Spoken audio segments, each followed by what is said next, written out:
शुरुआत करते हैं आज के न्यूज़पेपर की।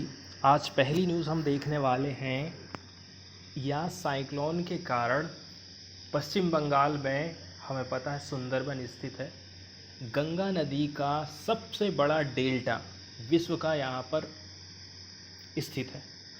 तो यास के आने से देखिए साइक्लोन कंटिन्यू आ रहे हैं बंगाल में, 3-4 सालों का एनालाइज किया गया है यहाँ पर कि इतने सालों के दौरान यहाँ के लोग किस प्रकार से प्रभावित हुए हैं, यहाँ की ज़मीन किस प्रकार से प्रभावित हुई है, और यहाँ पर जो स्थित सुंदरबन के जो वृक्ष हैं वहाँ पे रहने वाले पशु पक्षी पेड़ पौधे उन पर क्या असर पड़ा है, इसका एनालिसिस इस आर्टिकल में किया गया है। और दूसरी बात यह है पश्चिम बंगाल की सरकार ने क्या कदम उठाई है, क्या कदम और उठाने की ज़रूरत है हमें फ्यूचर में, ये सारी बातें हम जानेंगे। देखिए यदि आपको याद होगा ना तो कोरल रीफ से रिलेटेड एक क्वेश्चन पूछा गया था। यूपीएससी ने कोरल रीफ से रिलेटेड क्वेश्चन पूछी है कि कोरल रीफ काफ़ी न्यूज़ में रहे थे, तो कोरल रीफ से क्वेश्चन बन गया था। अब सुंदरबन भी ठीक उसी प्रकार से इन्वायरमेंट से रिलेटेड है और ये किस प्रकार से खतरे में आ गया है इसके बारे में ये आर्टिकल छपा है, जिसका यूज़ हम कर सकते हैं मेंस के हिसाब से। चलिए अब हम शुरुआत करते हैं, देख लेते हैं क्या क्या बातें इसमें कही गई हैं। ठीक है, ये जो सुंदरबन वाला जो एरिया है वो इकोलॉजिकली रूप से फ्रेगाइल वाला एरिया कहलाता है। ठीक है, बहुत ज़्यादा सेंसिटिव एरिया है और हमारी एक प्रकार से धरोहर है आप कह लीजिए। तो यहाँ पर हमें डेली हाई टाइड देखने को मिलती है। ठीक है, ऊंची ऊंची लहरें समुद्र की यहाँ पर उठती हैं। कंटिन्यू साइक्लोन आते रहते हैं, 1 साल 2 साल 3 साल 4 साल कंटिन्यू साइक्लोन यहाँ पर आते ही रहे हैं। इसके चलते चलते ठीक है सुंदरबन, यहाँ रहने वाले जो वन्यजीव प्राणी हैं, यहाँ के पेड़ पौधे हैं और यहाँ रहने वाले जो लोग हैं, उन्होंने कभी एक कल्पना नहीं किया था, ना ही यहाँ जो पॉलिसी बनाने वाले लोग हैं, इनको सेव करने वाली जो सरकार है उसने कभी सोची थी कि हर साल इस प्रकार से नया नया इफेक्ट यहाँ पर साइक्लोन का पड़ने वाला है। अब हम एनालिसिस कर लेते हैं पिछले 3 साल का। तो सुंदरबन वाला जो एरिया है ना, लगभग यहाँ पर 5 मिलियन पीपल रहते हैं, उनका ये घर है। ठीक है, इन्होंने 4 ट्रॉपिकल साइक्लोन को फील किया है। 2019 में आया था फैनी, मई 2019 में। बुलबुल आया था उसी साल नवंबर 2019 में। अम्फान आया था मई 2020 में और यास अभी आया है मई 2021 में। ठीक है, हर ओकेज़न में, हर बार जो ये वाला जो रीजन है, ये क्षेत्र है, उसने सफ़र किया है, डैमेज हुआ है यहाँ पर बहुत ज़्यादा। ठीक है, गेल वाइंड्स, तेज़ चलने वाली आंधी और जो तटबंध रहते हैं वो टूट जाने के कारण और जो समुद्र का जो पानी है वो एरिया में घुस जाने के कारण ये जो पूरा एरिया है ना वो डैमेज से हमेशा प्रभावित रहा है। ऐसा इसमें अध्ययन किया गया है पिछले 3-4 साल का। और यदि हम बात कर लें इंटेंसिटी की कि कितनी स्पीड से यहाँ पर गेल वाइंड्स जो है चली हैं, तो उनकी जो रेंज है 100 किलोमीटर से 150 किलोमीटर प्रति घंटा के हिसाब से तेज़ हवाएं यहाँ पर चली हैं, पानी वाली बौछारें वाली। ठीक है, अब एक्सपर्ट लोगों का ऐसा कहना, सॉल्यूशन के लिए देखिए हमें करना पड़ेगा लॉन्ग टर्म की प्लानिंग, कुछ स्ट्रेटजीज़ को एडॉप्ट करना पड़ेगा जिससे कि यहाँ पर क्लाइमेट चेंज का इम्पैक्ट बहुत ही कम पड़े।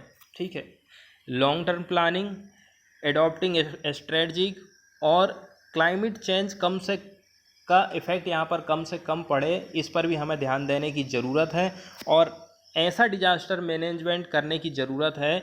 ठीक है, ताकि ये रीजन सेफ रह सके, हमें ऐसे कदम उठाने की यहाँ पर ज़रूरत है। अब यदि हम 24 और 25 मई की बात करें ना, तो कुछ लोगों को ये पता था कि यहाँ साइक्लोन लैंडफॉल करने वाला है 200 किलोमीटर। सुंदरबन का जो साउथ वाला हिस्सा है जो कि उड़ीसा की तरफ पड़ता है, यहाँ पर लैंडफॉल होने वाला साइक्लोन के कारण से। ठीक है, लेकिन और इससे क्या होगा, जो एस्ट्री वाला एरिया है ना वो उसमें फ्लड आ जाएगी, इतना तो लोग जानते थे। लेकिन जब फुल मून आया ना, फुल मून टाइड आया 26 मई को, और जो साइक्लोन ने फिर क्या कर दिया, ओवरफ्लो कर दिया, और जो तटबंध थे वो भी टूट गए और पानी जो है सुंदरवन वाले एरिया में पूरा घुस गया। इसमें जो वर्ड यूज़ किया गया है कि देखो, नॉर्मली तो डिपार्टमेंट ने, सरकारी डिपार्टमेंट जो मेट्रोलॉजिकल डिपार्टमेंट है, उसने कहा था कि 2 मीटर ऊंची टाइड ऊपर उठने वाली है। लेकिन फुल मून वाली कंडीशन हो गई 26 तारीख को, 26 मई को, जिसके कारण ये जो लहरें हैं ना और भी हाई हो गई थी और भी तेज़ हो गई थी। ये फुल मून वाली कंडीशन आप देख रहे हैं, ठीक है। ये वाइट कलर से चंद्रमा है, ये हमारी पृथ्वी के चारों ओर इस प्रकार से चक्कर लगाते रहता है, ठीक है। और ये हमारा सूरज है और ये है धरती। ये एक ही सीध में रहते हैं ना, तो हमारे सब पृथ्वी की समुद्र में जो उठने वाली लहरें हैं वो बहुत तेज़ हो जाती, बहुत तीव्र हो जाती हैं, ठीक है। और दूसरी बात ये है, यदि ये नॉर्मल कंडीशन में है तो उतनी ज़्यादा लहरें ऊपर नहीं उठती हैं। तो जब ये एक ही सीध में रहती हैं ना तो बहुत ही ज़्यादा तेज़ लहरें उठती हैं। इसी के चलते चलते वहाँ पर हमको तेज़ लहरें देखने को मिली थी 26 मई को। इसमें कुछ और मेन जो फैक्ट हैं वो यहाँ पर हम देख लेते हैं क्या क्या चीज़ें हैं, ठीक है। घोरमारा आइसलैंड हमको देखने को मिलेगा यहाँ पर, ठीक है। तो यहाँ पर जो रहने वाले लोग हैं ना, ये जो एरिया है वो सुंदरवन के आइट साइड का या फिर कलकत्ता से 70-80 किलोमीटर का एरिया है, जहाँ पर एक छोटा सा आइलैंड है।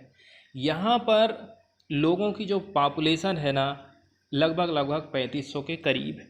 और ये पूरा जो एरिया है यास चक्रवात आने के कारण पूरा बाढ़ में डूब गया था, ठीक है। अब कुछ लोग अपना एक्सपीरियंस शेयर करते हैं कि देखिए, मैंने पिछले 3 दिन जो है rescue centre near panchayat office में अपने बिताए, ठीक है। आज मुझे 1 किलो राइस मिला पर पर्सन, ठीक है। पर पर्सन के हिसाब से हम पंचायत से ये मिला, ठीक है। मैं अब अपने गांव वापस नहीं जा सकता हूं, यहाँ के एक व्यक्ति हैं, उनका ऐसा कहना है। क्यों? क्योंकि जो आइसलैंड है ना वो पूरी तरह से फ्लड में डूब गया है। और यदि हम इसके लोकेशन की बात करें तो घोरमारा आइसलैंड थोड़ा रिमोट वाला एरिया है, मतलब दूर दराज का एरिया है। यदि हम सुंदरवन के वेस्ट वाले पार्ट की तरफ जाएंगे तो वहाँ पर एक आइसलैंड स्थित है, उसी का नाम है घोरमारा। यहीं इसकी लोकेशन बताई गई है, ठीक है। One of the island that has been sinking due to rising sea level, sea का लेवल बढ़ जाने के कारण ये जो है डूब गया है, जिसके कारण अब लोग अपने घर वापस नहीं जा सकते हैं। तो क्या है, ये शेल्टर रूम में रहने के लिए मजबूर हो गए हैं, या फिर सरकार ने जहां इनको सेफ जगह प्रोवाइड करी वहां पर ये लोग रह रहे हैं। और बताया जाता है कि हर साल पानी में ये क्षेत्र डूब जाता है। अब ऐसी स्थिति में सरकार की क्या प्रायोरिटी है, किस प्रकार की उसको पॉलिसी बनानी चाहिए, कौन से लोग किस प्रकार की समस्याओं का सामना कर रहे हैं, सभी बातों को देखने की ज़रूरत है। इसके बाद सागर आइलैंड की हम बात करते हैं। ये सुंदरबन चैन वाला जो एरिया है इसका सबसे बड़ा आइलैंड माना जाता है, ठीक है। और ये फेमस है गंगा सागर मेला के लिए। जब मकर संक्रांति का टाइम चलता है तो यहाँ गंगा सागर मेला लगता है, ठीक है। यहाँ पर भी डैमेज हुआ है, ये भी डैमेज के सफ़र हुआ है। और याद से कौन कौन सी समस्याएं लोगों को हुई हैं ये भी हम देख लेते हैं, ठीक है। सबसे बड़ी जो समस्या है वो है ड्रिंकिंग वाटर की। पूरा पानी इतना बाढ़ का आ गया है तो यहाँ पर इनको साफ़ पानी प्रोवाइड करना बहुत ज़रूरी है, नहीं तो ये गंदा पानी पी पी के ऐसे ही बीमार हो जाएंगे और इनकी डेथ हो जाएगी, ठीक है। जब एक बार जो समुद्र का पानी है ना एंटर कर जाता है आइसलैंड में, तो न केवल जो ड्वेलिंग की यूनिट्स हैं ये अकेली डिस्ट्रॉयड हुई हैं, लेकिन जो फसलें लोगों ने लगाए थे वो सब पूरी डूब गई हैं, ठीक है। और अब ये लोग उसको कल्टीवेट नहीं कर सकते हैं क्योंकि यहाँ पर बहुत ज़्यादा खारापन आ गया है। और दूसरी बात ये है, जो तालाबों में जो मछलियाँ थी ना वो भी मर गई हैं। ऐसी कंडीशन लोगों के सामने आई हैं। यदि हम उपाय की बात करें ना कि क्या क्या उपाय हो सकते हैं, क्या क्या उपाय सरकार ने की है। सबसे पहली बात तो यह देखो, ये जो एरिया है ना, इसे आप एक ज़िला बना दो। यदि किसी को हम ज़िला घोषित कर देते हैं ना, तो उसका जो मैनेजमेंट है बहुत बढ़िया तरीके से हो सकता है। जैसे कि हाल ही में पंजाब का एक नया ज़िला बना, आपको याद होगा, ठीक है। तो अब उसका मैनेजमेंट बहुत बढ़िया तरीके से हो सकता है, और जो भी सरकार की योजनाएं हैं ना, वो बड़े आसानी से लोगों तक पहुंच जाती हैं, और वो छोटा ज़िला बहुत समृद्ध रहता है। सारी फैसिलिटीज़ वहाँ लोगों को अच्छी तरह से हम प्रोवाइड कर सकते हैं, पैसा का भी अलॉटमेंट बढ़िया हो जाता है। तो अभी ये काम तो पेंडिंग में है ज़िला बनाने का, ठीक है। दूसरी बात ये है, जो तटबंध हैं, एम्बार्कमेंट्स हैं, इनको जब भी साइक्लोन आता है फिर सुधारते हैं, फिर तोड़ देता है, फिर सुधारते हैं, ये काम जारी ही रहता है, ठीक है। जब साइक्लोन अम्फान आया था 2020 में, तो चीफ मिनिस्टर ममता बनर्जी ने नीति आयोग को एक खत लिखा था। वो उसके जो वाइस चेयरमैन है राजीव कुमार, इन्होंने कहा था कि देखिए, सिस्टमेटिक रिव्यू होना चाहिए सुंदरबन वाले एरिया में जो जो चैलेंजेस आ रहे हैं और उसको किस प्रकार से लोग फेस कर रहे हैं, और प्रिपरेशन के लिए हमें एक मास्टर प्लान की ज़रूरत है, ताकि सोशल हमारा जो समाज है और हमारा जो आर्थिक क्षेत्र है वो डेवलपमेंट हो सके इस रीजन का। ऐसा ममता बनर्जी ने ट्राई तो ज़रूर किया था, ठीक है। अब प्रॉब्लम क्या हो जाती है इस समस्या ने, इससे निपटने के लिए देखिए, हम जो भविष्यवाणी करते हैं ना, हमारा वो एकदम परफेक्टली नहीं रहता है, दिक्कत यही हो जाती है। अब जैसे कि इंडियन मीटरोलॉजिकल डिपार्टमेंट ने कह दिया कि 2 मीटर टाइड ऊपर उठने वाली हैं, लेकिन यहाँ 5 मीटर तक टाइड उठ गई हैं। तो इस प्रकार से कुछ कुछ गड़बड़ी हो जाती है, ठीक है। अब रीजन यहाँ पर बताए जाते हैं कि क्या क्या आखिर रीजन है। तो लैक ऑफ साइंटिफिक इंफॉर्मेशन, वैज्ञानिक इंफॉर्मेशन की कमी है, जिससे डील कर सकें जो कॉम्प्लेक्स एस्टोरियन डेल्टा है उससे संबंधित, ठीक है। और ये बन गया है बिल्कुल हॉट स्पॉट क्लाइमेट चेंज का, ठीक है। और अब ये बहुत बड़ा डेंजर के रूप में उभर के आया है पॉलिसी मेकर्स के लिए, ठीक है। और जो लोग यहाँ रह रहे हैं वो तो स्ट्रगल कर ही रहे हैं। इसके बाद एक न्यूज़ आई है, दिल्ली के जो उप मुख्यमंत्री हैं ना, मनीष सिसोदिया, उनका ये कहना है, देखो हम अपने जो एज ग्रुप है, युवा वाला जो एज ग्रुप है ना, हम उसको वैक्सीन लगाना चाहते हैं, लेकिन हमारे पास वैक्सीन की कमी है। और जब हम केंद्र सरकार को बोलते हैं कि हमें वैक्सीन दो, तो केंद्र सरकार हमको वैक्सीन नहीं दे रही है। आगे उनका ये कहना है कि देखिए, यदि सरकार के पास भी वैक्सीन नहीं है, तो जो प्राइवेट हॉस्पिटल हैं वहाँ पर वैक्सीन कैसे पहुँच जा रही है, जहाँ पर लोगों को ज़्यादा पैसे खर्च करने पड़ जा रहे हैं। और जब हम अपनी पब्लिक को फ्री में वैक्सीन देना चाहते हैं, तो केंद्र सरकार हमें मना क्यों कर रही है, ऐसा मनीष सिसोदिया का कहना है। इसके बाद एक न्यूज़ है, देखिए वैक्सीनेशन प्रोग्राम में क्या क्या चैलेंजेस आ रहे हैं और उनको हम कैसे करके टैकल कर सकते हैं। यहाँ पर एक एग्जांपल हमारे सामने आया, जैसे कि यदि कोई फिजिकली चैलेंज्ड पर्सन है, ठीक है, मतलब विकलांग या फिर दिव्यांग यदि व्यक्ति है, वो लोग वैक्सीन से छूट ना जाए, वो लोग लेट ना हो जाएं, क्योंकि वो लोग को वैक्सीन सेंटर तक जा नहीं सकते हैं। तो ऐसे लोगों के लिए सरकार क्या काम कर रही है, या हमें कौन कौन से कदम उठाने की ज़रूरत है। तो हम ऐसा काम कर सकते हैं कि हम खुद ऐसे व्हीकल चलाएं जिसमें हम उनको ला और ले जा सकें। पार्टिकुलर जी दिव्यांग लोगों के हिसाब से जो व्हीकल्स रहते हैं ना, उनको ऐसे चलाएं, उनको वैक्सीन सेंटर तक लाया जाए और फिर से उनको ड्रॉप और पिकअप की सुविधा प्रदान कर दी जाए। तो इससे जो ये वाला जो तबका है ना, वो पीछे नहीं छूट पाएगा। यही एग्जाम्पल हमें देखने को मिला है, ये न्यूज़ आई है गुरुग्राम से, रेवाड़ी एडमिनिस्ट्रेशन की तरफ से, ठीक है। उन्होंने भी यही स्कीम चालू की है, और इनका ये कहना है कि और कुछ भी जो सपोर्ट है ना, वो प्रोवाइड किए जाएंगे all physically challenged person above 18 years से ज़्यादा की एज वाले ऐसे लोग हैं, वो मिस ना हो जाएं वैक्सीनेशन से। इसके लिए यहाँ का जो प्रशासन है उसने ये कदम उठाया है। इसके बाद वाली न्यूज़ हम देखने वाले हैं आईआईटी हैदराबाद से। तो आईआईटी हैदराबाद ने एक ड्रग्स को बनाया है, ठीक है, एक सॉल्यूशन निकाल के लेके आए हैं जिससे ब्लैक फंगस के जो रोगी हैं वो तेज़ी के साथ में रिकवर हो रहे हैं, ठीक है। और अब ये टेक्नोलॉजी जो भी मेडिसिन बनाने वाली फर्म्स हैं उनको ट्रांसफ़र कर दी जाएगी, ऐसा कहना है, ठीक है। आईआईटी हैदराबाद की हम बात कर रहे हैं, इन्होंने अप्रूव कर दिया है मास प्रोडक्शन के लिए एक ओरल सॉल्यूशन है जो कि ब्लैक फंगस के ट्रीटमेंट के लिए यूज़ किया जाता है और इससे लोगों को बहुत आराम भी पहुंच रहा है। 2 साल की इसमें स्टडी लग गई थी और अब ये जो रिसर्चर लोग हैं वो एकदम कॉन्फिडेंस हो गए हैं कि जो टेक्नोलॉजी है उसको हम अब ट्रांसफ़र कर सकते हैं जो फार्मा पार्टनर्स हैं ना, लार्ज स्केल में प्रोडक्शन के लिए। अब कीमत की यदि हम बात करें तो ये काफ़ी अफोर्डेबल है, मतलब सस्ती भी है।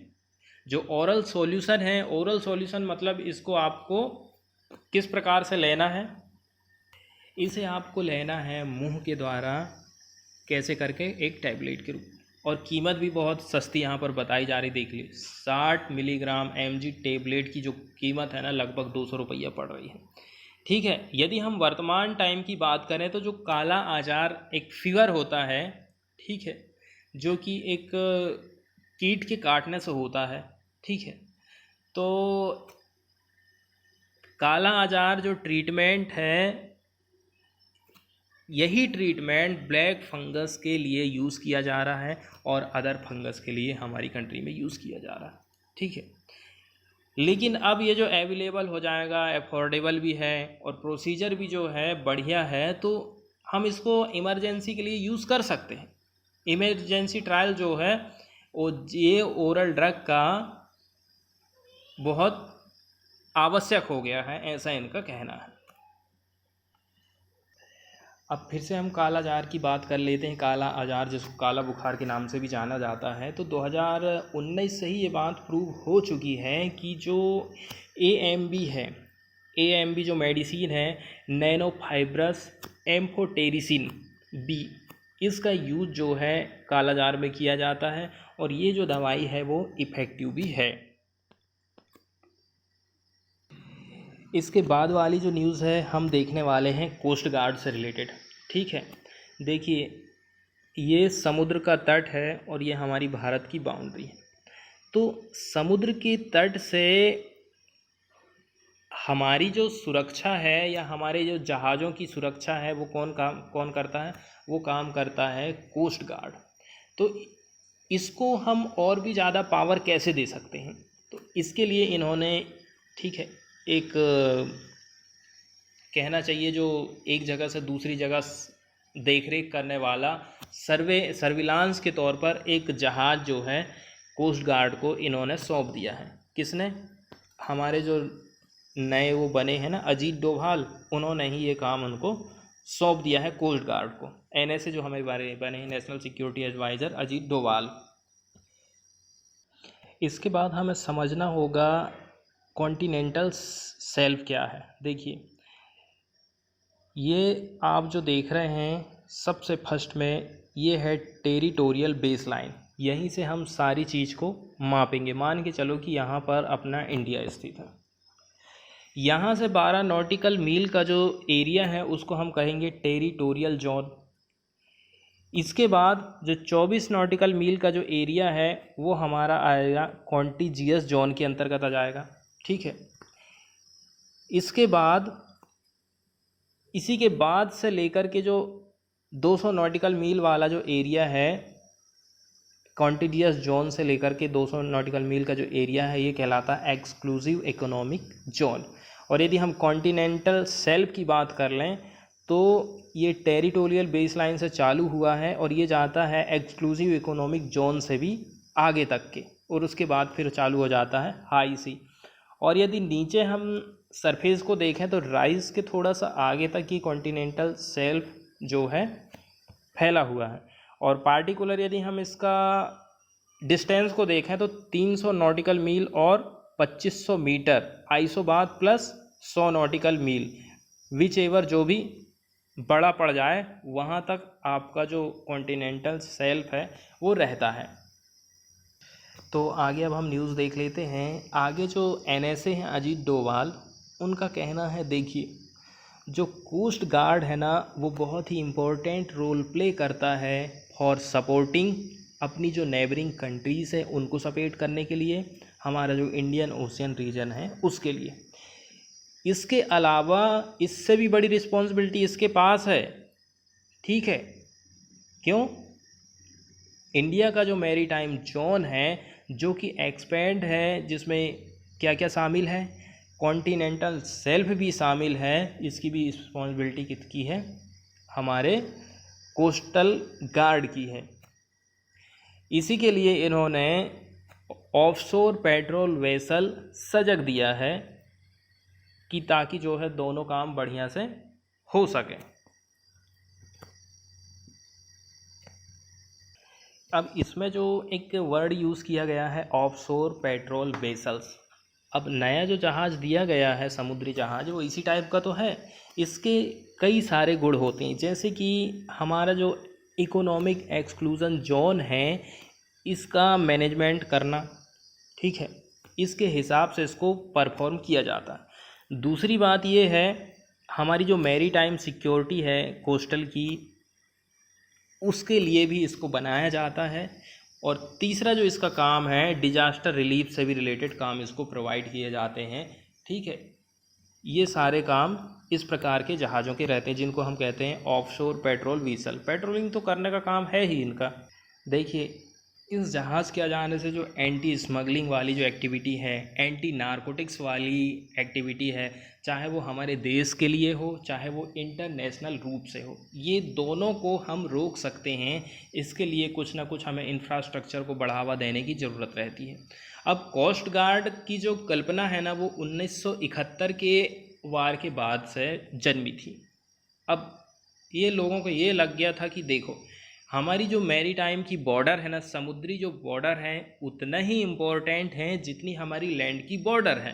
तो इसकी सुरक्षा करने के लिए भी हमें कोस्ट गार्ड की ज़रूरत पड़ी थी, ऐसा इनका कहना है।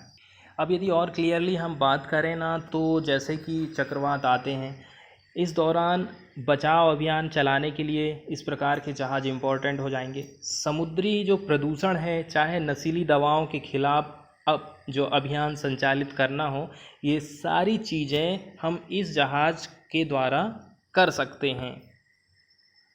और अभी ICG ने हाल ही में मुंबई हाई में जो आपदा आई थी, यहाँ से समुद्र में से जो जाने हैं ना उनको बचाने के लिए इन्होंने बहुत ही इम्पोर्टेंट भूमिका निभाई थी।